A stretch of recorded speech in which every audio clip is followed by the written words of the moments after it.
तो hello guys, आज आपके अपने चैनल प्रिंस लक्ष्मी में फिर से स्वागत करते हैं।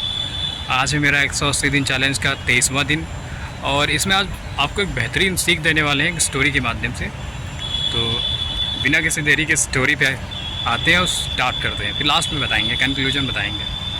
तो स्टोरी ये है कि एक गांव में रवि नाम का एक लड़का रहता था और वो काफ़ी पढ़ाई लिखाई करता, मतलब काफ़ी स्टडी करता और काफ़ी एग्ज़ाम्स देता, बट वो एग्ज़ाम्स में फ़ेल हो जाता है। तो गांव वाले खूब मजाक उड़ाते कि भाई तुम रहने दो, तुमसे नहीं हो पाएगा, तुम कुछ नहीं कर सकते। तो काफ़ी मजाक उड़ाते गांव वाले।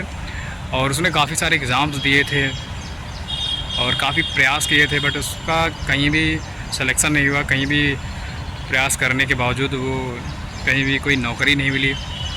तो गाँव वाले मजाक उड़ाना चालू कर दिए, भाई ये तो फेलियर है, इससे नहीं हो पाएगा, तुम रहने दो।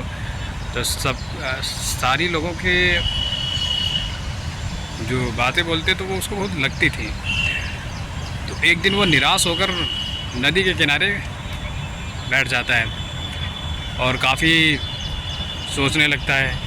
तब तक उसकी नज़र एक पड़ती है कि एक पत्थर पे चींटी अपने से मतलब 9 गुना अपने से बड़ा खाने का दाना लेके चढ़ रही है पत्थर पे। तो वो रवि देख रहा है कि वो चींटी चढ़ रही है और फिसल जा रही है। तो रवि ने गिनना चालू किया, 1 2 10 15 20। फाइनली वो चींटी चढ़ गई।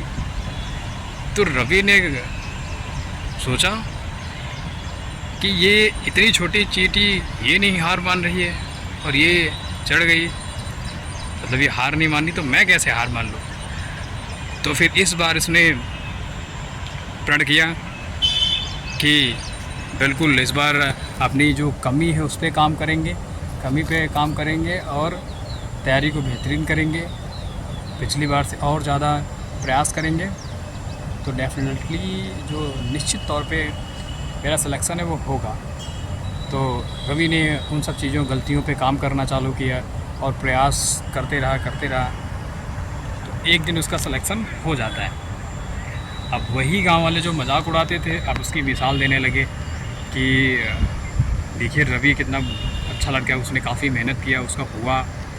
गांव वाले मिसाल देने लगे उसकी। और तो मतलब ये है कि पहली बात तो ये, अब आते हैं यहाँ पे, इसे कुछ आपको सीख देना चाहूँगा। कहने का मतलब ये है कि आपको लाइफ में कहने वाले बहुत होंगे, कहेंगे, मजाक उड़ाएंगे, उन पर ध्यान नहीं देना है। उनके स्टेटमेंट तुरंत ही चेंज हो जाते हैं। जैसे आप सफल होते हैं वैसे उनके स्टेटमेंट तुरंत चेंज हो जाता है। आप उन पर ध्यान नहीं देना, उनका स्टेटमेंट क्या है, आपको मजाक उड़ा रहे हैं, क्योंकि वही मजाक उड़ाने वाले आपको तुरंत ही स्टेटमेंट चेंज कर गए। मैं तो बोल रहा था कि हाँ ये लड़का होनहार, इसका होगा। तो कुछ लोग ऐसे मिलेंगे आपको।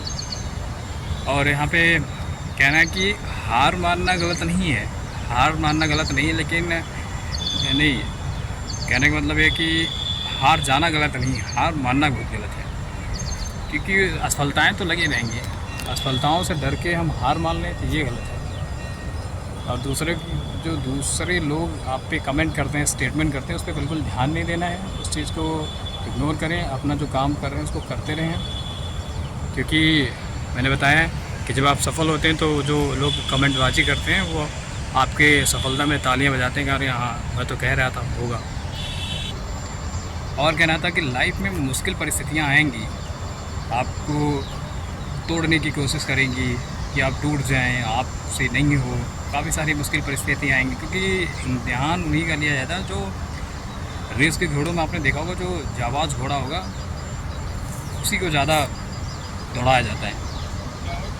तो इम्तिहान उसी के लिए जाएगा जो पावरफुल होगा, पावरफुल बनेगा। अगर आप पावरफुल हैं तो आप बहुत कुछ कर लेंगे।